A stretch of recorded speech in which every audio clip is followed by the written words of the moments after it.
Isang pinagpalang araw sa inyong lahat. Tayo po'y magninilay sa salita ng Diyos, ang pinagmumulan ng awa at tawa ng ating buhay, ang salitawa. Today we are celebrating the memorial of Saint Gregory the Great, Pope and Doctor of the Church.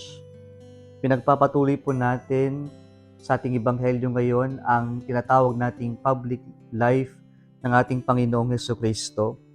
Na dito po sa sinagoga ay may isang lalaking inaalihan ng masamang espiritu. At sabi niya, "You are the Holy One of God."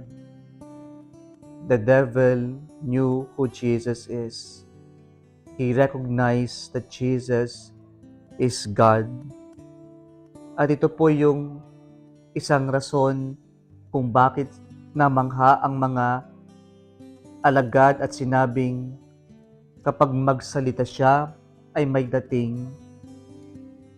He spoke with authority because He is God. But at the same time, we can say Jesus spoke with authority. May tindig ang mga salita ni Jesus sapagkat mayroong integridad si Jesus. Kaya po sana sa ating mga itinuturo, sa ating mga ginagawa, ay manggaling ito sa ating sincerity, kung saan po makikita ng mga tao na ginagawa natin to hindi pa lamang magpasikat, magpapansin. Pero ginagawa natin ito dahil ito yung totoo sa atin.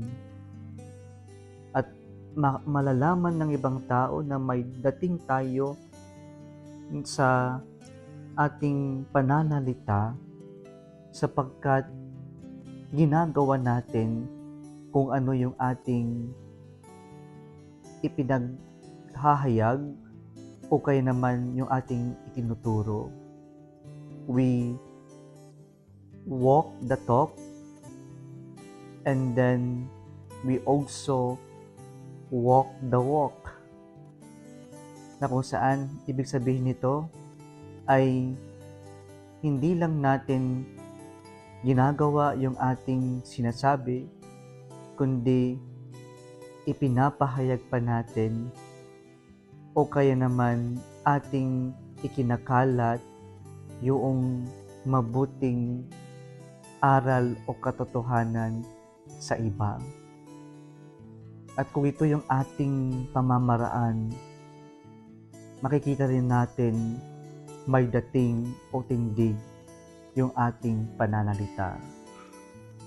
Kung nagustuhan mo ang video na ito, mga kapatid, huwag kalimutang mag-like, i-share at mag-subscribe sa Salitawa Facebook page and YouTube channel.